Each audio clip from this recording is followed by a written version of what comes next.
இந்த வாரம் ஃபுல்லாக ஒரே ட்விஸ்ட் அண்ட் டர்ன்ஸ் தான். என்னென்ன நடக்க போகுது அப்படின்றதும் தெரியல.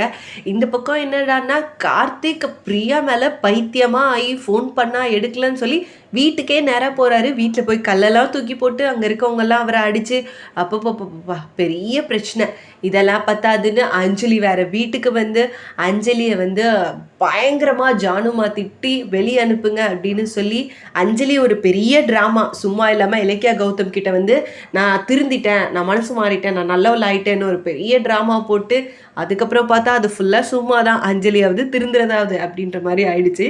ஸோ இந்த பக்கம் கார்த்திகை சாக்கு வச்சு பைரவி வீட்டுக்குள்ளே வந்தாச்சு. வீட்டுக்குள்ளே வந்தது சும்மா கிடையாது, பயங்கரமான மாஸ்டர் பிளானோட. முக்கியமாக ரேவதியை எஸ்எஸ்கே கிட்ட பிடிச்சி கொடுக்கணும் அப்படின்றதுக்காகவே வீட்டுக்குள்ளே வந்திருக்காங்க. வந்த உடனே கரெக்டாக வேலையை காட்ட ஆரம்பிச்சிட்டாங்க.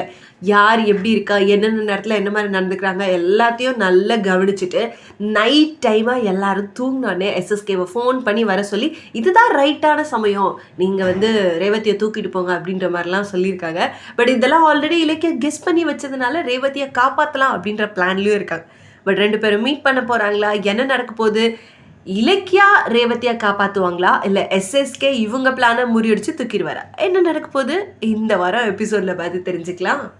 இந்த வீடியோ உங்களுக்கு பிடிச்சிருந்தா லைக் பண்ணுங்க, கமெண்ட் பண்ணுங்க அண்ட் ஷேர் பண்ணுங்க. மறக்காம சரிகமா டிவி ஷோஸ் தமிழை சப்ஸ்கிரைப் பண்ணுங்க.